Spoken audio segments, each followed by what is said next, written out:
Yes, sorry, thanks. We'll share it. I'm just going to test it out if that's okay. Yes, that would be great. Thanks. Um,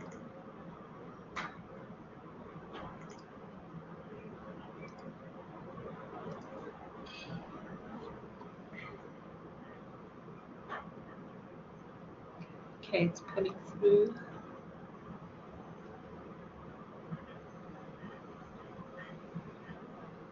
Denise, sorry, Liezl. I'm stuck Yes. on the last presentation. Liezl, are you using two screens? Do you have a monitor?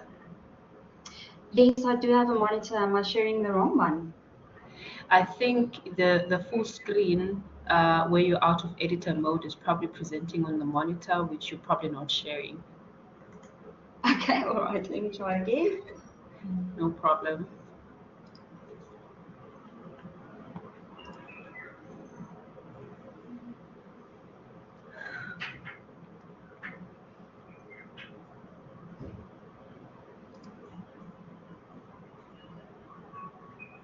While we wait for Liezl, colleagues, we have a lucky draw competition running until 2 p.m. Today, so please make your entry before then. And we've got three prizes to give, three take-a-lot vouchers, and the winners will be announced in today's closing session. So please use the Google form link to make your entry. Thank you so much. It closes in 16 minutes. Okay. Lerienne, if we share from our side, okay, now it's on, perfect. Lovely slide. Okay. Thank you so much. Thank you. Um, you may start, Lerienne. You're welcome to introduce yourself, but the session is only just 10 minutes because it is a how cool is that? Thank you. Thank you. Good afternoon, Sure that you colleagues. can hear me. Yeah. Yes, So I you can can go hear you. ahead. Thank you. Great. Wonderful. Sorry. Okay.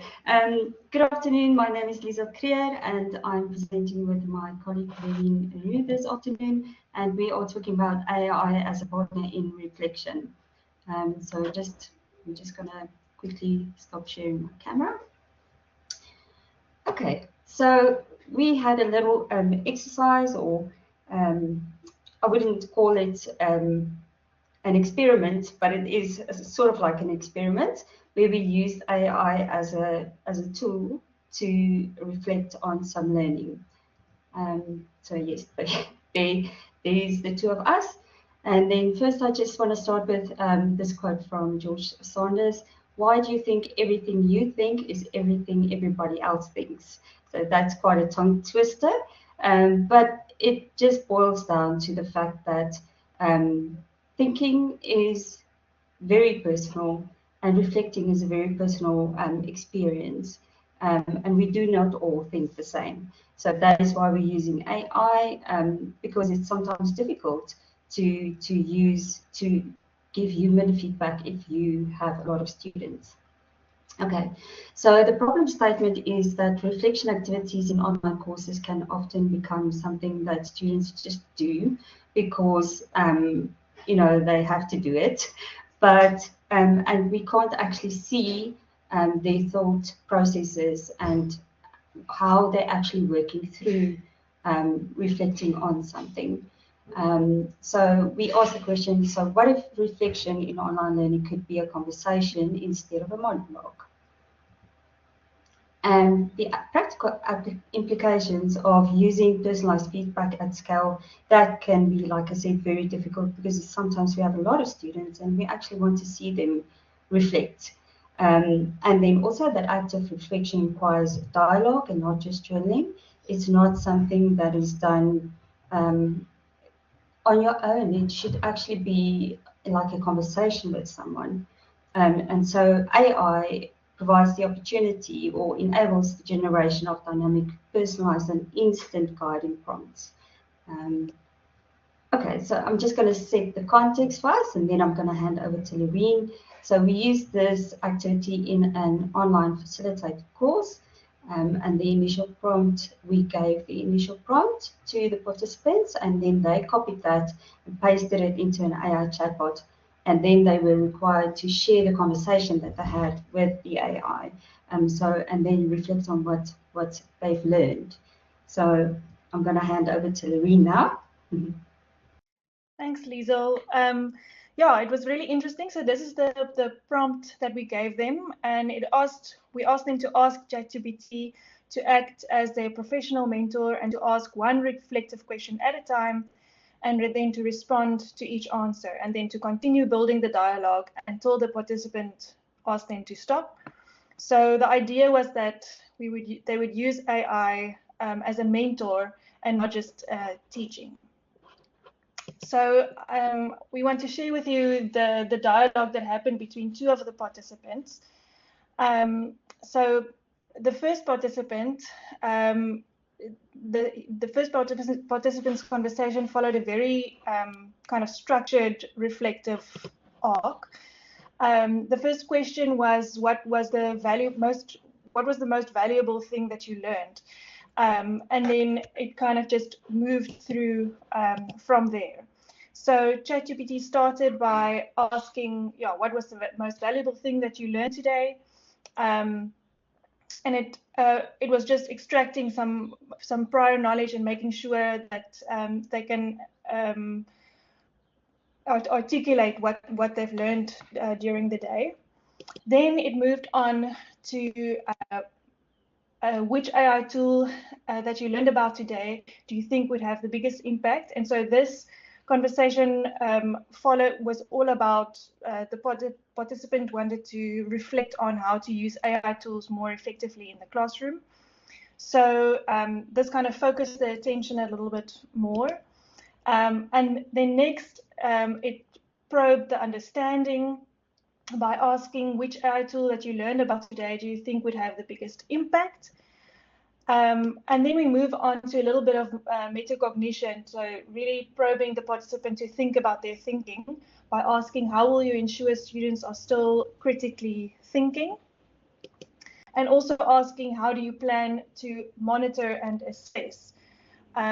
So each question kind of built upon the previous one, pushing the participant from just recalling to reasoning.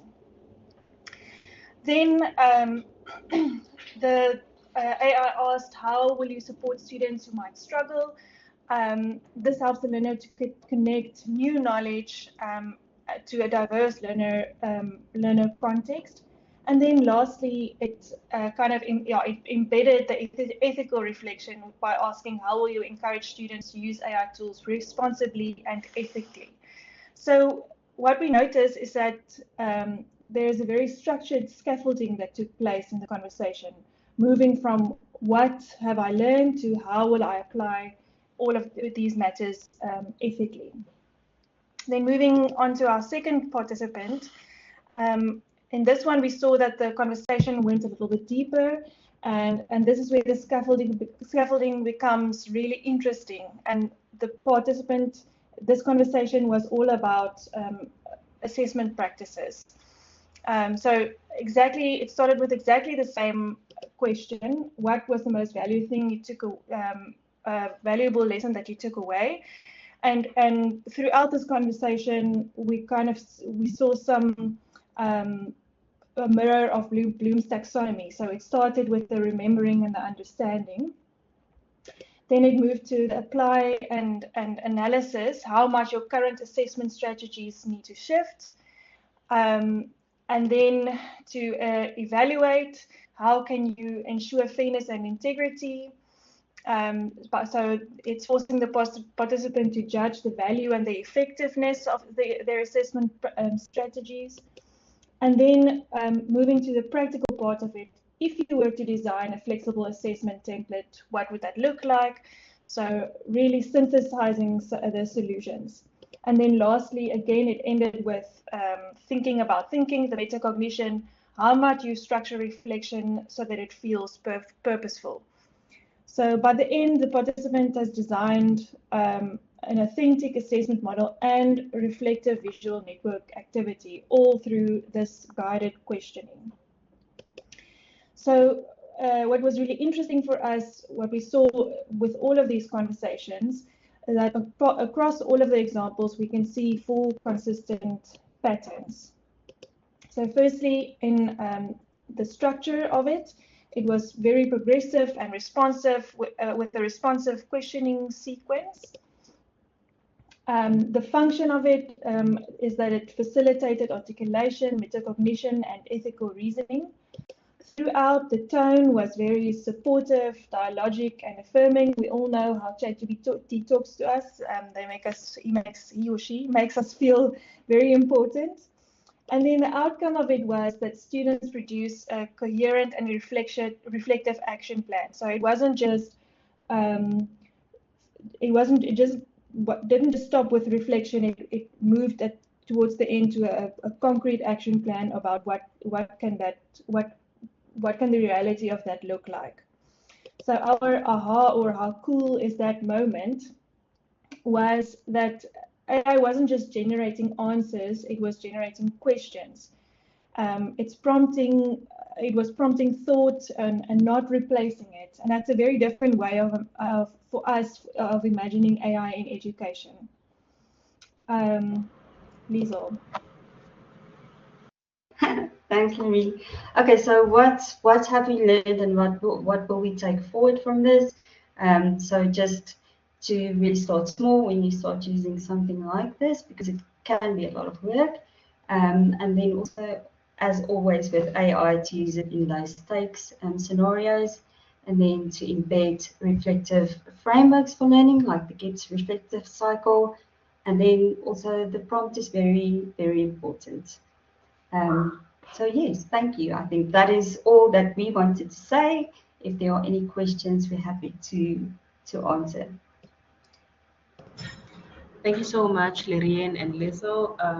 Colleagues in the participants list, any questions and comments for the colleagues from My Solutions? This was very interesting. It reminded me of a presentation that Siska from UP's Education Innovation Departments did yesterday about the student AI conversations.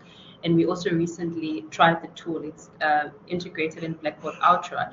And I must say, it was a bit frustrating. I actually explored it last week to not have an AI tool that is giving me answers, but it's asking me more questions. So, yeah. This was very interesting. Thank you very much. I'm just monitoring the chat. Nikki says this is very interesting and she likes the alternative approach. And Yani says, well done, ladies, very interesting. Thank you so much for joining us, ladies. The next presentation is at